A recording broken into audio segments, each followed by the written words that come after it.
Sailors inspect the landing gear of an A-18F Super Hornet on the flight deck of the aircraft carrier USS Theodore Roosevelt. Photo, Mass Communications Specialist 3rd Class Spencer Roberts, U.S. Navy. Think of it as the most momentous military planning on Earth right now. Who's even paying attention, given the eternal changing of the guard at the White House, as well as the latest in tweets, UAL revelations, and investigations of every sort? And yet it increasingly looks as if, thanks to current Pentagon planning, a 21st-century version of the Cold War with dangerous new twists has begun, and hardly anyone has even noticed. In 2006, when the Department of Defense spelled out its future security role, it saw only one overriding mission: its long war against international terrorism. With its allies and partners, the United States must be prepared to wage this war in many locations simultaneously and for some years to come, the Pentagon's Quadrennial Defense Review explained that year. 12 years later, the Pentagon has officially announced that that long war is drawing to a close, even though at least 7 counterinsurgency conflicts still rage across the greater Middle East and Africa, and a new long war has begun, a permanent campaign to contain China and Russia in Eurasia. Great power competition, not terrorism, has emerged as the central challenge to U.S. security and prosperity, claimed Pentagon Controller David Norquist while releasing the Pentagon's $686 billion budget request in January. It is increasingly apparent that China and Russia want to shape a world consistent with their authoritarian values and, in the process, replace the free and open order that has enabled global security and prosperity since World War II. Of course, just how committed President Trump is to the preservation of that free and open order remains questionable given his determination to scuttle international treaties and ignite a global trade war. Similarly, whether China and Russia truly seek to undermine the existing world order or simply make it less American-centric is a question that deserves close attention, just not today. The reason is simple enough. The screaming headline you should have seen in any paper, but haven't. It is this: the U.S. military has made up its mind about the future. It has committed itself and the nation to a 3-front geopolitical struggle to resist Chinese and Russian advances in Asia, Europe, and the Middle East. Important as this strategic shift may be, you won't hear about it from the president, a man lacking the attention span necessary for such long-range strategic thinking and one who views Russia's Vladimir Putin and China's Xi Jinping as frenemies, rather than die-hard adversaries. To why appreciate the momentous changes occurring in U.S. military planning, it's necessary to take a deep dive into the world of Pentagon scripture, budget documents and the annual posture statements of regional commanders already overseeing the implementation of that just-born 3-front strategy, the new geopolitical chessboard. This renewed emphasis on China and Russia in U.S. military planning reflects the way top military officials are now reassessing the global strategic equation, a process that began long before Donald Trump entered the White House. Although after 9/11, senior commanders embraced the long war against terror approach to the world, their enthusiasm for endless counter-terror operations leading essentially nowhere in remote and sometimes strategically unimportant places began to wane in recent years as they had China and Russia modernizing their military forces and using them to intimidate neighbors. While the long war against terror did fuel a vast, ongoing expansion of the Pentagon's Special Operations Forces (SOF), now a secretive army of 70,000 nestled inside the larger military establishment, it provided surprisingly little purpose or real work for the military's heavy metal units, the Army's tank brigades, the Navy's carrier battle groups, the Air Force's bomber squadrons, and so forth. Yes, the Air Force in particular has played a major supporting role in recent operations in Iraq and Syria, but the regular military has largely been sidelined there and elsewhere by lightly equipped SOF forces and drones. Planning for a real war against a peer competitor, one with forces and weaponry resembling our own, was until recently given far lower priority than the country's never-ending conflicts across the greater Middle East and Africa. This alarmed and even angered those in the regular military whose moment, it seems, has now finally arrived. Today, we are emerging from a period of strategic atrophy, aware that our competitive military advantage has been eroding, the Pentagon's new national defense strategy declares. We are facing increased global disorder, characterized by decline in the long-standing rules-based international order, a decline officially attributed for the first time not to Al-Qaeda and ISIS, but to the aggressive behavior of China and Russia. Iran and North Korea are also identified as major threats, but of a distinctly secondary nature compared to the menace posed by the two great power competitors. Unsurprisingly enough, this shift will require not only greater spending on costly, high-tech military hardware but also a redrawing of the global strategic map to favor the regular military. During the long war on terror, geography and boundaries appeared less important, given that terrorist cells seemed capable of operating any place where order was breaking down. The U.S. military, convinced that it had to be equally agile, readied itself to deploy, often special operations forces, to remote battlefields across the planet. Borders be damned. On the new geopolitical map, however, America faces well-armed adversaries with every intention of protecting their borders, so U.S. forces are now being arrayed along an updated version of an older, more familiar three-front line of confrontation. In Asia, the U.S. and its key allies, South Korea, Japan, the Philippines, and Australia, are to face China across a line extending from the Korean Peninsula to the waters of the East and South China Seas and the Indian Ocean. In Europe, the U.S. and its NATO allies will do the same for Russia on a front extending from Scandinavia and the Baltic Republic south to Romania and then east across the Black Sea to the Caucasus. Between these two theaters of contention lies the ever-turbulent Greater Middle East, with the United States and its two crucial allies there, Israel and Saudi Arabia, facing a Russian foothold in Syria and an increasingly assertive Iran, itself drawing closer to China and Russia. From the Pentagon's perspective, this is to be the defining strategic global map for the foreseeable future.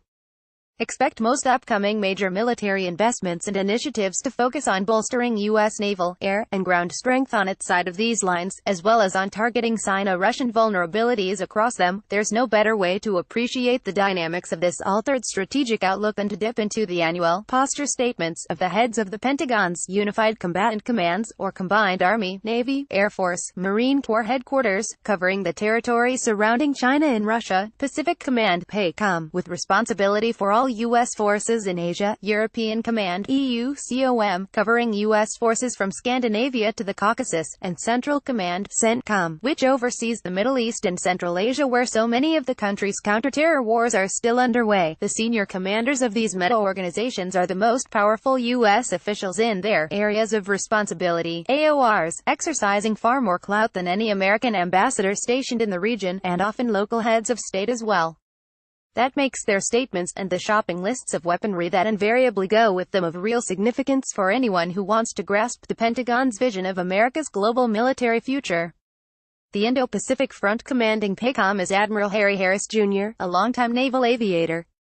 In his annual posture statement, delivered to the Senate Armed Services Committee on March 15, Harris painted a grim picture of America's strategic position in the Asia-Pacific region. In addition to the dangers posed by a nuclear-armed North Korea, he argued, China was emerging as a formidable threat to America's vital interests. The People's Liberation Army's rapid evolution into a modern, high-tech fighting force continues to be both impressive and concerning, he asserted. PLA capabilities are progressing faster than any other nation in the world, benefiting from robust resourcing and prioritization. Most threatening, in his view, is Chinese progress in developing intermediate-range ballistic missiles, IRBMs, and advanced warships. Such missiles, he explained, could strike U.S. bases in Japan or on the island of Guam, while the expanding Chinese Navy could challenge the U.S. Navy and seize off China's coast and someday perhaps America's command of the Western Pacific. If this shipbuilding program continues, he said, China will surpass Russia as the world's second-largest navy by 2020, when measured in terms of submarines and frigate-class ships or larger. To counter such developments and contain Chinese influence requires, of course, spending yet more taxpayer dollars on advanced weapons systems, especially precision-guided missiles. Admiral Harris called for vastly increasing investment in such weaponry in order to overpower current and future Chinese capabilities and ensure U.S. military dominance of China's air and sea space. In order to deter potential adversaries in the Indo-Pacific, he declared, we must build a more lethal force by investing in critical capabilities and harnessing innovation. His budgetary wish list was impressive. Above all, he spoke with great enthusiasm about new generations of aircraft and missiles, what are called, in Pentagonese, anti-access, area denial, systems, capable of striking Chinese IRBM batteries and other weapons systems intended to keep American forces safely away from Chinese territory. He also hinted that he wouldn't mind having new nuclear-armed missiles for this purpose. Missiles, he suggested, that could be launched from ships and planes and so would skirt the Intermediate-Range Nuclear Forces Treaty, to which the U.S. is a signatory and which bans land-based intermediate-range nuclear missiles. To give you a feel for the arcane language of Pentagon nuclear cognoscenti, here's how he put it: we must continue to expand intermediate nuclear force treaty-compliant theater strike capabilities to effectively counter adversary anti-access area denial (A2AD) capabilities and force preservation tactics. Finally, to further strengthen the U.S. defense line in the region, Harris called for enhanced military ties with various allies and partners, including Japan, South Korea, the Philippines, and Australia. PACOM's goal, he stated, is to maintain a network of like-minded allies and partners to cultivate principled security networks, which reinforce the free and open international order. Ideally, he added, this network will eventually encompass India, further extending the encirclement of China. The European theater, a similarly embattled future, even if populated by different actors in a different landscape, was offered by Army General Curtis Scaparrotti, commander of EUCOM, in testimony before the Senate Committee on Armed Services on March 8. For him, Russia is the other China.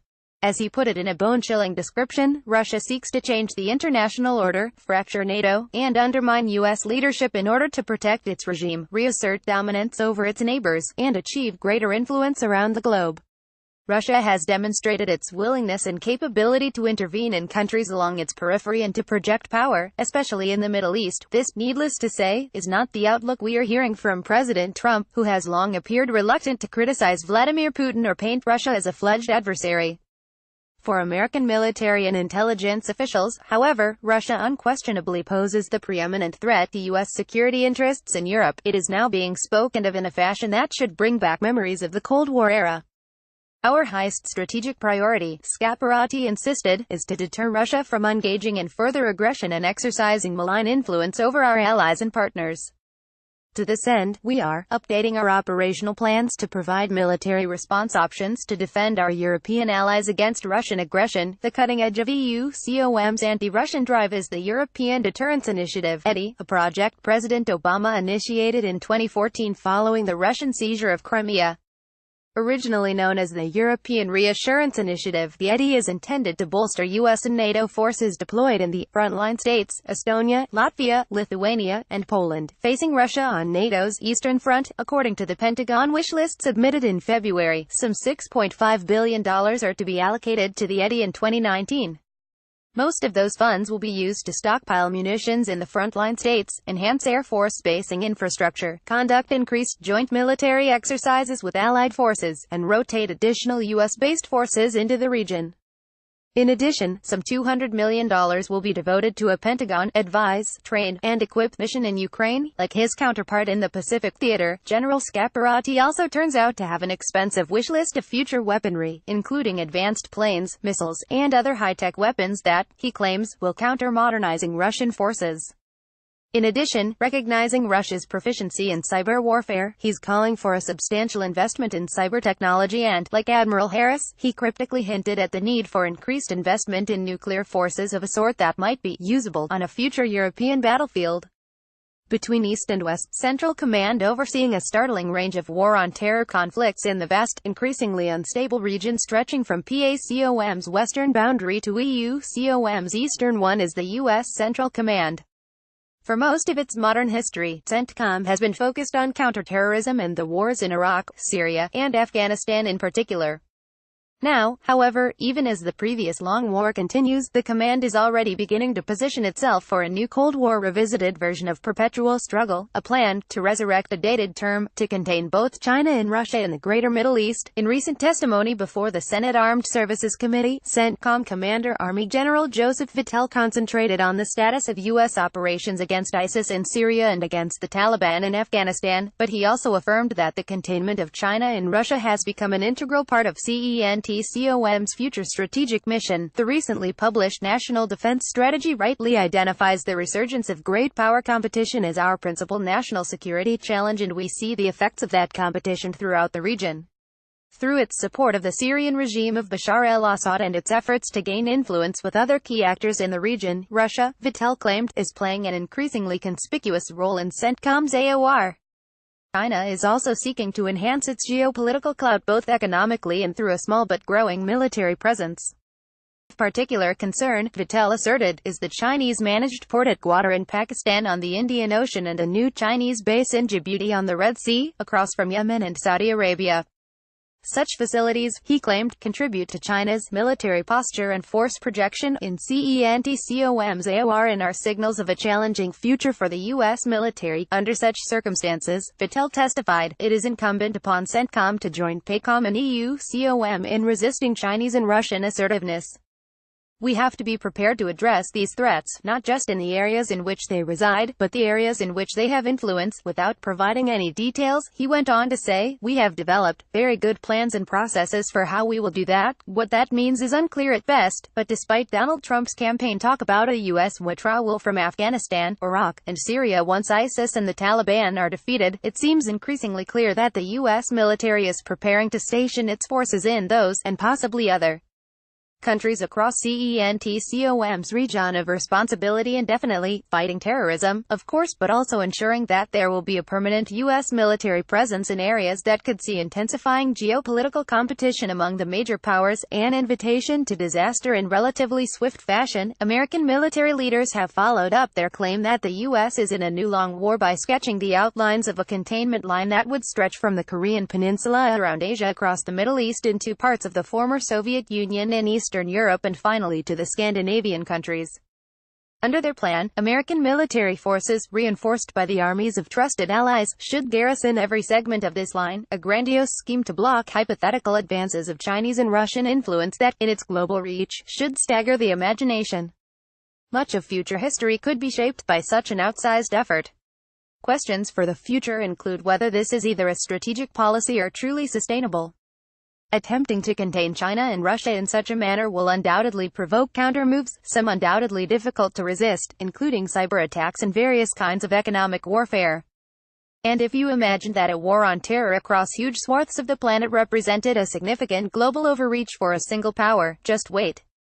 Maintaining large and heavily equipped forces on 3 extended fronts will also prove exceedingly costly and will certainly conflict with domestic spending priorities and possibly provoke a divisive debate over the reinstatement of the draft. However, the real question, unasked in Washington at the moment, is, why pursue such a policy in the first place?